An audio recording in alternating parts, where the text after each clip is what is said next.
अथ दसमोऽध्यायः। इस अध्याय में राजसूय यज्ञ संबंधी कर्मों का वर्णन है। इंद्रादि देवताओं ने मधुर स्वाद से युक्त विशेष अन्न से युक्त राजाओं द्वारा भी पान करने योग्य बुद्धि प्रदाता जल को ग्रहण किया, जिस जल के द्वारा देवों का मित्रावरुण देवों ने अभिषेक किया एवं जिस जल के द्वारा रिपुओं के संहारक देवराज इंद्र का देवों ने राजाभिषेक किया, उस जल को हम ग्रहण करते हैं। हे कल्लोल अर्थात कल कल ध्वनि करने वाली तरंगों, आप उर्मियाँ हैं, आप सिंचन क्षमता से युक्त हैं, आप शक्तिशाली मनुष्य को उच्च पद पर प्रतिष्ठित करने में एवं राज्य प्रदान करने में सक्षम हैं। आप हमें राज्य प्रदान करें, इस कारण यह आहुति आपको अर्पित है। आप ऐसा राज्य प्रदान करने वाले हैं जो सुख की वर्षा करने वाला होता है। अतएव राज्य प्रदान करने में सक्षम होकर राजपद प्रदान करें, आपके निमित्त यह आहुति अर्पित है। आप राज्य प्रदान करने में सक्षम हैं, अतएव शक्तिशाली सेना से परिपूर्ण याजक को राज्य प्रदान करें। हे जल समूह, आप अभिषेक में प्रयुक्त होने वाले हैं, अतएव हमें राज्य प्रदान करें, इसके निमित्त यह आहुति अर्पित है। हे जल समूह, आप धन वैभव के बल से सामर्थ्यवान हैं, ओज से युक्त तथा वीर्यवान हैं एवं राज्य प्रदान करने में सक्षम हैं, इसके निमित्त यह आहुति अर्पित है। हे जल समूह, आप बलयुक्त एवं श्रेष्ठ सेनाओं से युक्त हैं, अतएव हमें राज्य प्रदान करने में सक्षम हैं, इसके निमित्त यह आहुति अर्पित है। आप हर तरह की सेना से संपन्न राज्य प्रदान करने में सक्षम हैं, अतएव हमें राज्य प्रदान करें, इसके निमित्त यह आहुति अर्पित है। हे समुद्र जल, आप संपूर्ण जल के पालनकर्ता, रक्षणकर्ता एवं उन्हें अपने वश में रखने में सक्षम हैं, अतएव योग्य पुरुष को राज्य प्रदान करें, इसके निमित्त यह आहुति अर्पित है। हे सूर्य तप्त जल समूह, आपकी उत्पत्ति सूर्य की कांति से हुई है।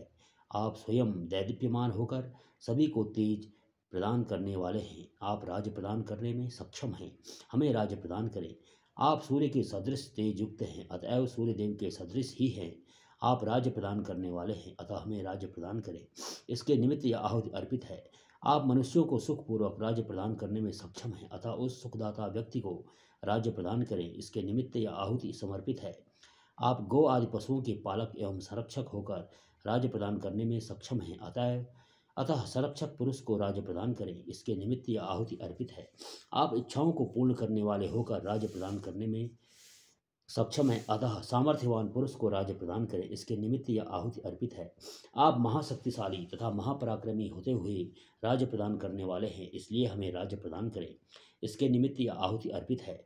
आप प्रजा को सामर्थ्यशाली बनाने एवं सामर्थ्य से संपन्न राज्य प्राप्त करने वाले हैं, अतएव सामर्थ्यवान पुरुषों को राज्य प्रदान करें, इसके निमित्त यह आहुति अर्पित है। आप उत्तम मनुष्यों के पालन पोषण करने वाले तथा उनको धारण करने वाले हैं, अतएव उत्तम गुण संपन्न राज्य हमें प्रदान करें, इसके निमित्त यह आहुति अर्पित है। आप संपूर्ण सृष्टि का पोषण करने वाले एवं धारण करने वाले हैं, अतएव पोषणकर्ता तथा धारणकर्ता पुरुष को राज्य प्रदान करें। आप संपूर्ण विद्याओं तथा धर्मों को जानने वाले हैं एवं उन गुणों से संपन्न राज्य आप प्रदान करने में सक्षम हैं, अतएव ऐसे धर्मज्ञ पुरुष को राज्य प्रदान करें, इसके निमित्त यह आहुति अर्पित है।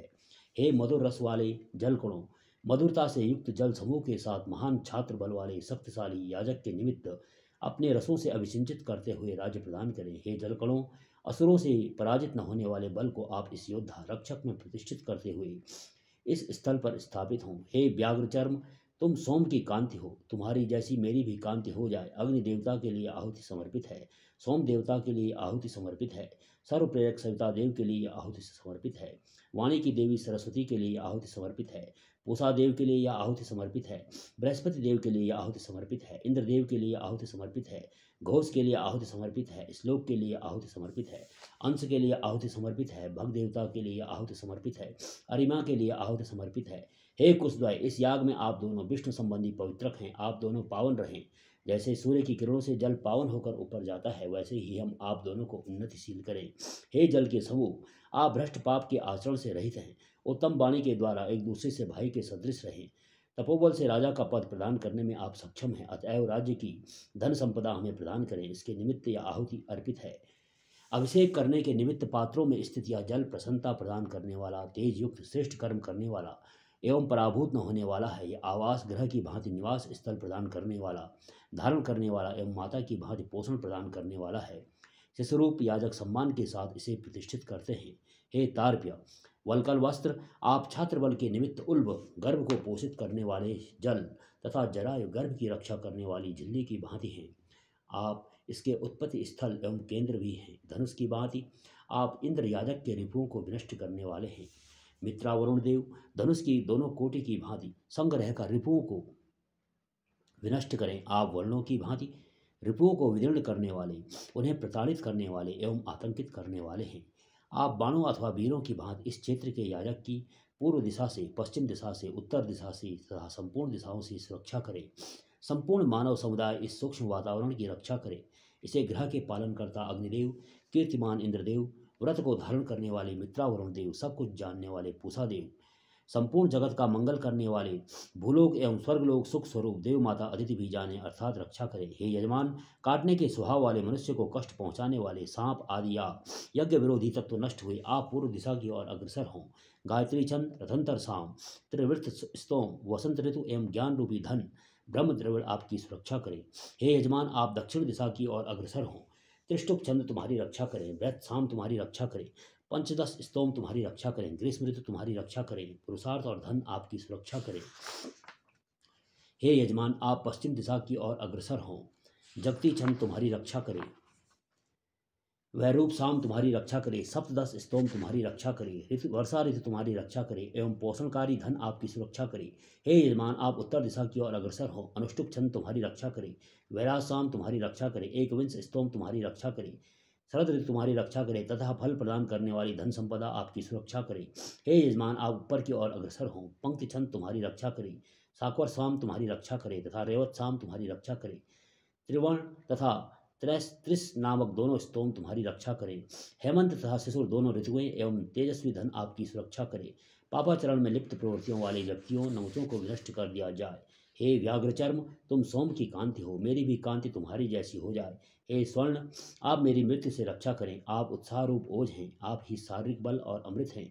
हे मित्रावरुण देवों, आप दोनों देव स्वर्ण के सदृश तेजयुक्त राजा की भांति वैभव युक्त एवं उषाओं को दीप्तिमान करते हुए सूर्यदेव चंद्रदेव की भांति उदीयमान होते हैं। अतएव आप दोनों देवरथ पर विराजमान होकर देव माता अदिति अखंडित अपनी सेना और दैत्य माता अदिति खंडित शत्रु सेना को देखो। हे मित्र, आप सुख प्रदान करने वाले हैं।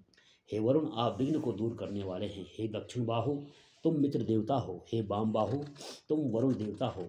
हे यजमान, मैं तुम्हें चंद्रमा के ऐसा प्रकाश से अभिसिंचित करता हूँ। क्षत्रियों के एकमात्र अधिपति होकर तुम आगे बढ़ो। राजा होकर तुम हमारी शत्रुओं के बाणों से रक्षा करो। हे यजमान, मैं तुम्हें अग्नि के तेज से अभिसिंचित करता हूँ। क्षत्रियों के एकमात्र अधिपति होकर तुम आगे बढ़ो। राजा होकर तुम हमारी शत्रुओं के बाणों से रक्षा करो। हे यजमान, सूर्य के तेज से मैं तुम्हें अभिसिंचित करता हूँ। क्षत्रियों के एकमात्र अधिपति होकर तुम आगे बढ़ो। राजा होकर तुम हमारी शत्रुओं के बाणों से रक्षा करो। हे यजमान, मैं तुम्हें इंद्र के शरीर बल से तुम्हें अभिसिंचित करता हूँ। क्षत्रियों के एकमात्र अधिपति होकर तुम आगे बढ़ो। राजा होकर तुम हमारे शत्रुओं के बाणों से रक्षा करो। हविभाग ग्रहण करने वाले हे देवतागण, महान छात्र शक्ति के संपादन के निमित्त, महान राज्य पद के निमित्त, उत्तम जन राज्य के निमित्त, देवराज इंद्र के सदृश हर तरह से विभूतिवान बनने के निमित्त, रिपुओं से विहीन अमुक पिता के पुत्र, अमुक माता के पुत्र को प्रजा के पालन के निमित्त अभिसिंचित करें। हे अमुक प्रजाजनों, आप सभी के निमित्त हम विद्वानों के निमित्त भी यह राजा चंद्रमा के सदृश आह्लादक हैं। जिस प्रकार पहाड़ों के पृष्ठभाग से वर्षा के जल की धाराएं प्रवाहित होती हैं, उसी प्रकार अभिषेक काल में उत्तम राजा की पीठ से सिंचन करने वाली जल की धाराएं प्रवाहित होती हैं। ये जल की धाराएं जिस प्रकार पहाड़ के नीचे प्रवाहित होती हुई पहाड़ को आच्छादित करती हैं, वैसे ही ये जल की धाराएं वैभवशाली जलों को घेर कर प्रवाहित होती हैं। अध्वर्यु, यजमान को व्याघ्र चरण पर 3 पग चलाए। यजमान बोले, हे मेरे प्रथम पाद प्रक्षेप, तुम विष्णु के द्वारा जीते गए भूलोक हो। हे मेरे द्वितीय पाद प्रक्षेप, तुम यज्ञ पुरुष भगवान विष्णु के द्वारा जीते गए अंतरिक्ष लोक हो। हे तृतीय पाद प्रक्षेप, तुम यज्ञ पुरुष भगवान विष्णु के द्वारा जीते गए वैकुंठ लोक हो। हे प्रजा के पालनकर्ता, इस संपूर्ण जगत में आपके अतिरिक्त और कोई अन्य अधिपति नहीं है। हम अपने जिन अभीष्ट पूर्ति के उद्देश्य से आपके लिए यज्ञ करते हैं, हमारे वे अभीष्ट पूर्ण हों। यह अमुक का पिता है तथा इसका पिता वह अमुक है। यह यजमान है और यह यजमान का पिता है। हम सब सदैव पुत्रवान रहें, हम अपरिमित ऐश्वर्य के स्वामी बने, इसके लिए यह आहुति अर्पित है। हे रुद्रदेव, आप घर के पूजनीय एवं सम्माननीय हैं। आपको प्रलयकारी, दुष्टनाशक आदि नामों से जाना जाता है। अतः आप अपनी कृपा दृष्टि हमारे ऊपर बनाए रखें। इसके निमित्त यह आहुति अर्पित करते हैं। हे रथ, आप इंद्रदेव के वज्र के सदृश शत्रुओं को विनष्ट करने वाले हैं। मैं आपको मित्र तथा वरुणदेव की आज्ञा से घोड़ों के साथ युक्त करता हूँ। मैं इंद्र के तुल्य अभय प्राप्ति के निमित्त तुझ पर आरूढ़ होता हूँ। अन्न प्राप्ति के निमित्त मैं तुझ पर आरूढ़ होता हूँ। हे घोड़ों, तुम मरुत देवताओं की आज्ञा से हमारे शत्रुओं को जीतो। यजमान रथ को वेदी के उत्तर भाग में बनी गायों के पास ले जाकर खड़ा करें और धनुष की डोरी से गाय को स्पर्श करते हुए बोले, हम अपने मन से प्रारंभ किए गए कर्म के फल को प्राप्त हुए। हम बलवीर से संपन्न हुए, शीघ्रता से रिपुओं का संहार करने में सक्षम, हाथ में वज्र धारण करने वाले हैं ऐश्वर्य युक्त इंद्र, आप दिव्य गुणों से युक्त होकर जिस रथ में विराजमान होकर अच्छी तरह शिक्षित किए गए अश्वों के लगाम थामते हैं, हम आपके स्वजन उस रथ से पृथक होकर हानि को प्राप्त न करें, अर्थात सदैव आपके आश्रय में रहें, ज्ञान रहित न होने पाएं।